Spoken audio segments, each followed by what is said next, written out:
Une histoire comparée publiée au Seuil. Merci Cécile Vidal d'être avec nous. Vous êtes historienne et vous avez donc assuré la coordination de ce livre. C'est un projet qui est extrêmement ambitieux et qui n'existait pas dans le monde francophone. Comment vous l'expliquez? Je crois que ça existait en revanche chez les anglo-saxons. Ça fait relativement peu de temps qu'en fait on étudie l'esclavage avec une approche mondiale. Il y a quelques devanciers quand même, y compris dans le monde francophone.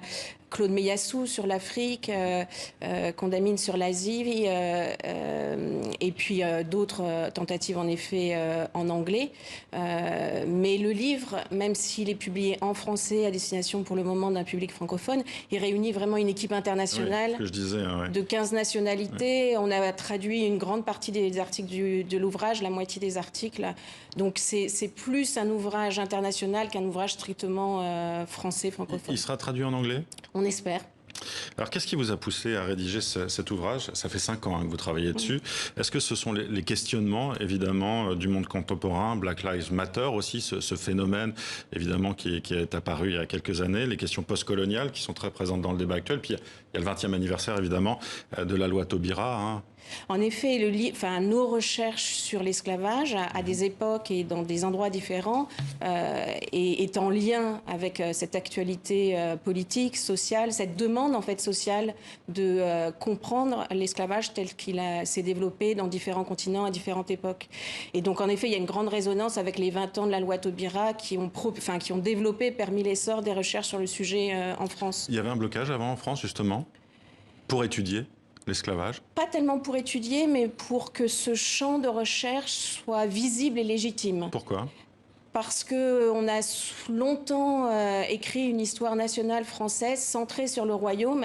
Et tout l'enjeu maintenant, c'est de transformer cette histoire nationale en une histoire impériale qui inclut donc la colonisation, mais aussi l'esclavage, en particulier aux Amériques et puis à La Réunion, à Maurice et en Afrique.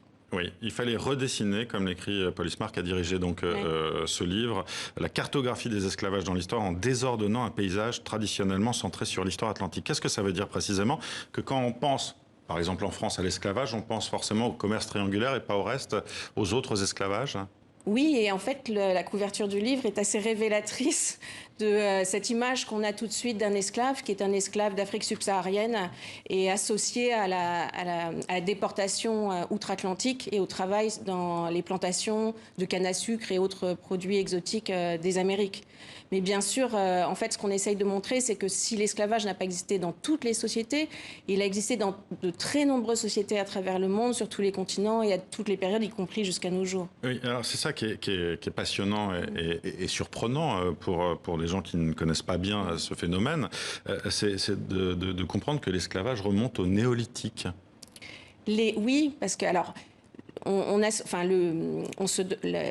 débats sur quand apparaît l'esclavage, on l'associe le plus souvent à la révolution néolithique, mais il y a tout de même des travaux qui montrent que l'esclavage se serait développé, y compris dans des sociétés de chasseurs-cueilleurs. Et on en a des exemples encore dans les sociétés amérindiennes de la côte nord-ouest de l'Amérique du Nord, sur le Pacifique, qui ont pratiqué un esclavage important. On peut dire que c'est des sociétés esclavagistes avec 20% d'esclaves.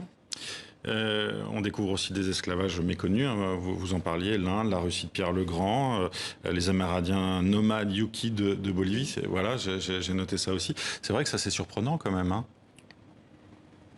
Oui et non. Pour qui ne connaît pas l'histoire, cette histoire-là, c'est ça que je veux dire. Et ça vous permettez justement de le populariser d'une certaine manière avec ce livre.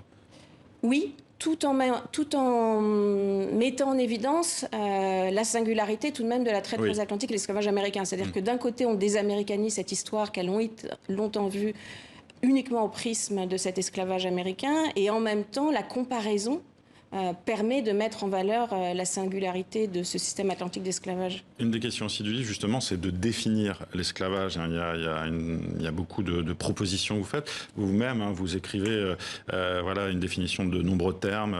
Justice, maître, ça c'est vous qui l'écrivez. Il y a aussi la question des corps, de la culture. L'esclavage, je sais que c'est difficile, justement, avec ces 1200 pages, parce que c'est quelque chose de nuancé, de complexe. Comment vous le définiriez après avoir travaillé dessus comme ça ? Alors, on refuse de donner une définition unique, anhistorique, universelle, qui serait valable partout. On met en avant, en fait, plusieurs éléments tels que l'exercice du droit de propriété sur une personne, ou alors l'exclusion sociale, la désocialisation, ce que Orlando Patterson a appelé la mort sociale, l'exclusion des relations de parenté. Exactement, sur la question donc familiale. c'est une autre dimension. Et en fait, ce qu'on essaie de montrer, c'est comment d'une société avec esclavage à l'autre, ces différents paramètres qui font l'esclavage sont plus ou moins importants. Ce qui est intéressant aussi, c'est que vous revenez sur comment la philosophie, comment la religion aussi a justifié l'esclavage. Ça, c'est intéressant aussi. Oui, alors en fait, la remise en cause de l'esclavage est très récente. La révolution abolitionniste date de la fin du XVIIIe siècle, mais l'esclavage a longtemps été considéré comme légitime et soutenu par toutes les grandes religions et par différents systèmes philosophiques. Merci beaucoup Cécile Vidal d'avoir été avec nous. Je rappelle donc Les mondes de l'esclavage, une histoire comparée est publiée au Seuil. Merci à vous d'être venu nous présenter ce livre. Merci à vous.